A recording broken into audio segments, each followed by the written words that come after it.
Hey everyone, it's Lane here with Tim's Nation. I am here today to talk to you a little bit about my Blood Angels army I'm bringing today. So I know the Blood Angels Codex was released in the special army box probably 2 months ago now, but I didn't want to play them on the channel until I had the actual points that I could use. And so we do have the points now with the last balanced data slate, or with the last Manufactorum, the MFM. We have our Blood Angels points, so now I'm going to finally play them. So I want to say a few things about this list.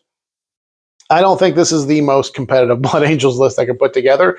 I just wanted to try a few things. There are things that are not in this list that I will definitely put in my competitive Blood Angels list when I take it to a tournament. I do plan on using these guys probably, for a few tournaments here, at least until December when they give us, however they give us Death Watch back. But definitely going to be running some Blood Angels. So I'm just trying some stuff out here. This is really the first actual game I played with them. I think I played one 1,000-point game with a very new player a week or two ago. And so this is really the first time playing it. I'm just trying a few things out here. One of the things I want to talk about is the Sternguard and the ideas for using the Sternguard. I don't know if they'll stick around for my my fully competitive tournament list, but someone, and I apologize, I don't remember who made the commented some ideas on using Sternguard and combining them with some of the Blood Angels characters. So when we get to the list breakdown, I will talk about that some. So happy to have that on here. Wanted to try, like I said, trying some stuff out here. In my actual competitive list, when I do start running these guys competitively in tournaments, I'm definitely going to have jump pack intercessors because they're so good in Blood Angels, specifically Liberator Assault Group, which is what I'm running. It's the Sons of Sanguinius detachment from the index. Basically the +1 attack on the charge and +2 strength on the charge. Super strong and makes just about anything stronger in combat, but makes the jump pack intercessors really good. I don't have any in this list, but I definitely, when I play them in a tournament, I'm going to have some of them. So they're so good in this detachment. But, and I don't have the Sanguinori in here. DJ's like, what? No Sanguinori? Yeah, I know. He's really good.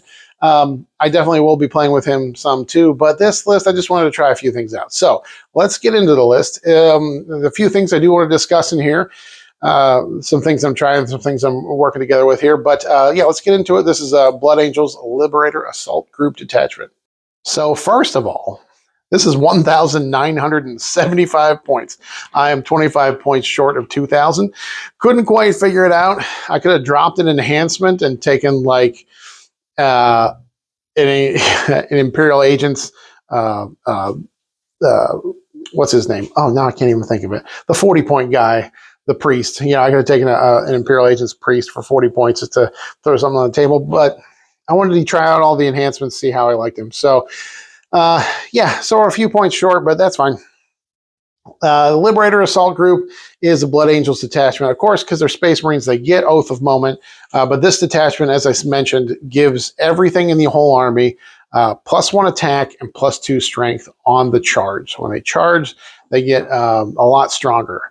And obviously, even just basic Space Marines with their basic attacks are 3 attacks at strength 4. So even something like a non-combat unit goes up to extra attacks, 4 attacks a model at strength 6. That's really good.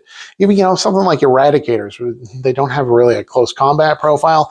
Suddenly, when they get 4 attacks apiece at strength 6, it starts to add up real fast. So today, we've got a bunch of characters. We do have 6 characters today. So let's start with the Blood Angels specific ones. I am running Dante, so we got a nice shiny golden Dante here. Dante's a really cool model.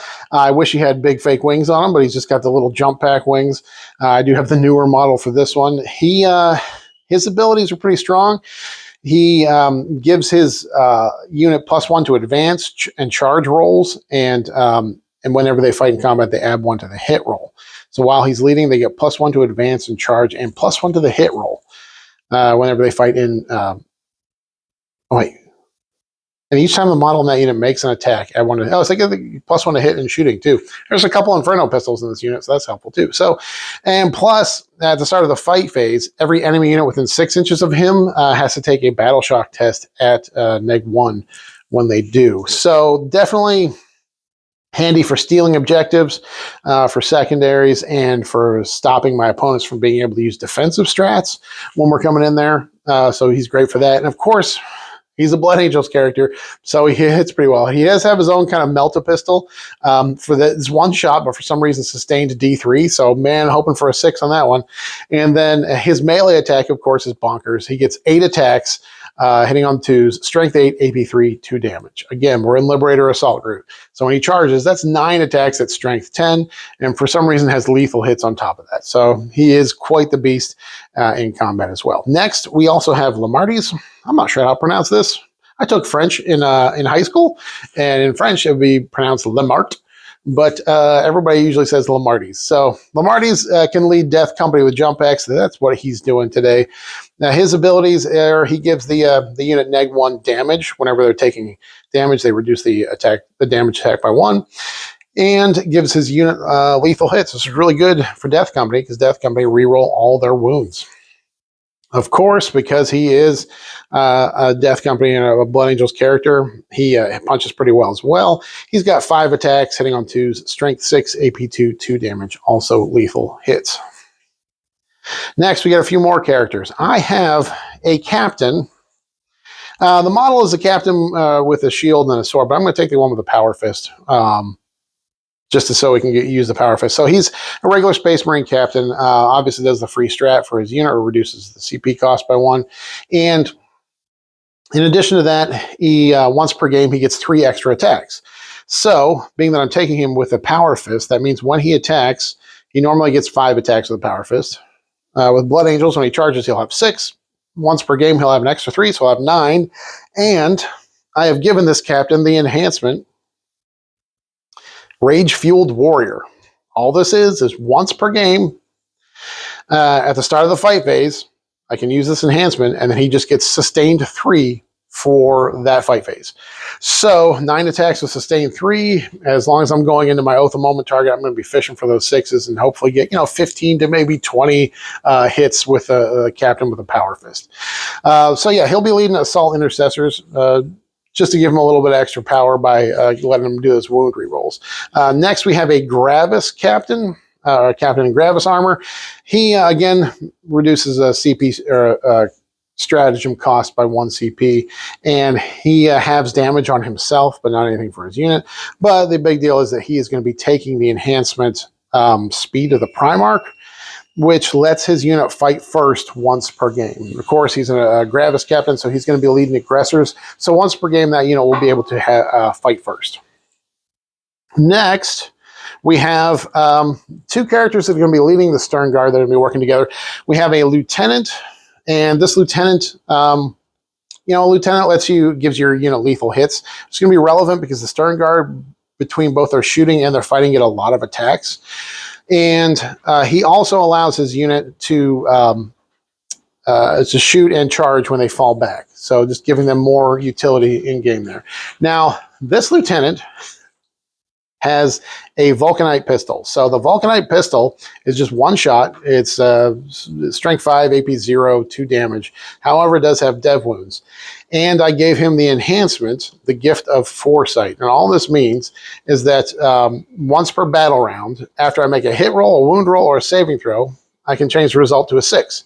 So he has a devastating wound pistol that does 2 damage. So after I roll the wound roll, if he doesn't roll a 6, I can just make it a 6. So this guy's just going to kick out 2 devastating wounds, or a 2 damage devastating wound attack every time he shoots. And he's got a pistol, so he'll be able to do it in the shooting phase, or if he's still, if he's engaged with someone in combat, he'll still be able to fire a pistol in combat. So that'll be handy. I think it'll be a fun little treat for DJ to deal with a few devastating wounds. And then we have a Sanguinary Priest who will also be joining the Sternguard. The Sanguinary Priest, first of all, I'm using an old school GW metal model. So this is an old apothecary with a chainsword, which is perfect because the Sanguinary Priest has a chainsword. But he gives his unit a 5-up Feel No Pain, very strong. And then he also gives his unit +1 AP to their close combat weapons. Now, onto battle line. We do have 1 Assault Intercessor squad. Not jumpers, just the regular Assault Intercessors. These guys are going to be led by the captain, who is going to get the extra attacks once per game, and the sustained 3 once per game.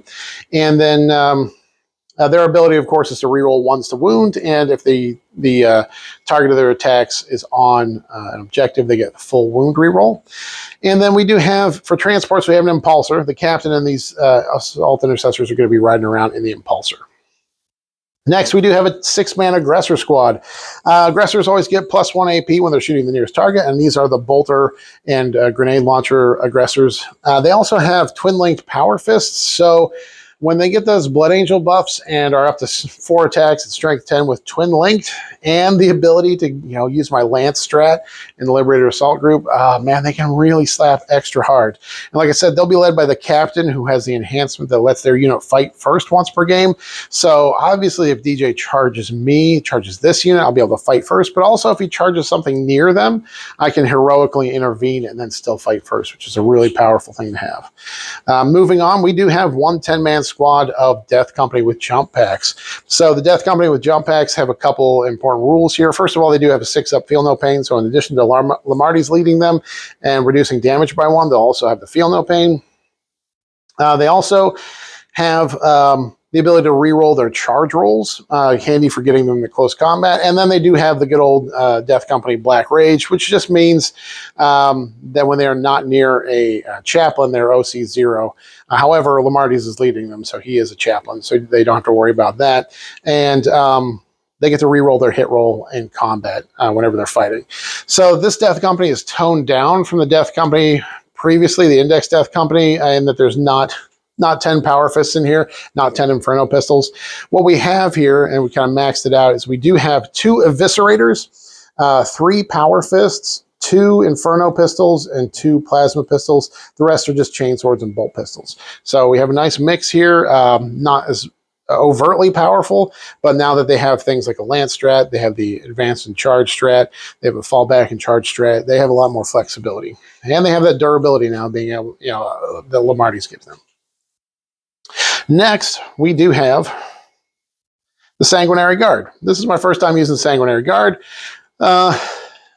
I got a 6-man brick here, and I'm just taking with the Encarmine Swords, the Encarmine Blades. We're not doing the Lance Spears, just because it gives them extra attacks and extra AP.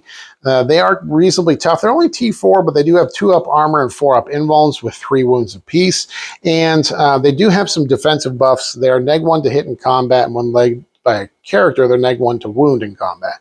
Now, those defensive buffs are only in combat, so it doesn't count when they're being shot. But at least when they're in combat, neg-1 to hit, neg-1 to wound, which makes them extra durable there. And then their attacks are pretty strong. Their melee weapons, the Encarmine Blades, are 4 attacks apiece at strength 6, AP 3, 2 damage. When they get that Blood Angels buff, the Liberator Assault group buff, they go up to 5 attacks at strength 8. They'll be pretty strong. When led by Dante, they will be hitting on 2s as well, because they get +1 to hit when led by him. So, and then the Sternguard squad. All right, I want to talk a minute about the Sternguard. I had the idea with the Sternguard because the Sternguard, they have a decent shooting attack. And you guys remember from my Death Watch list that I use them because they shoot and their guns have devastating wounds.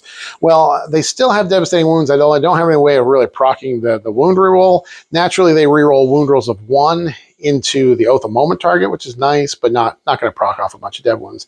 The thing here is that they have decent bolters, plus they get 4 attacks base, which is 1 more than most Marine bodies get. And so when they're led by the Sanguinary Priest, they're going to get 4 attacks at AP 1. When they charge as Blood Angels in the Liberator Assault group, they will get 5 attacks, and those will go up to strength 6, meaning these guys shoot pretty good with their bolters. But when this 10-man brick charges in and is led by the Sanguinary Priest, that's going to be 50 attacks at strength 6, AP 1, 1 damage. That's a lot of attacks. And they'll get that durability boost from the Sanguinary Priest by having a 5-up Feel No Pain.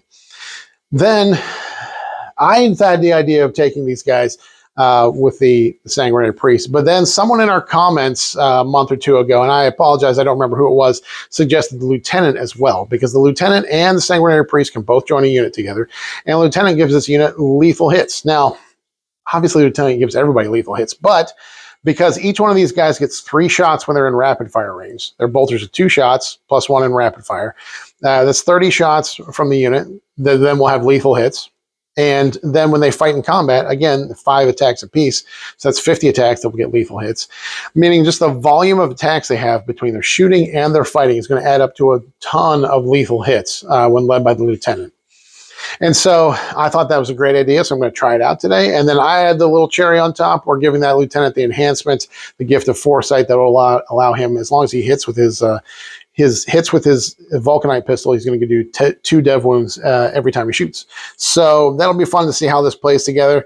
I don't know if it has the mobility I want as a whole unit compared to all the jump pack guys, but it's going to be fun to try, and we'll see how they do. I'm always glad to have my Sternguard back after I built 30 of them for my Death Watch. Of course, we got a scout squad. Scout squads have the uppy downy ability. They infiltrate, they scout, they're cheap, they're great. And in Blood Angels, Liberator Assault Group, they get those extra attacks and extra strength if they do have to charge in and fight something. But really, they're just here to score a few points.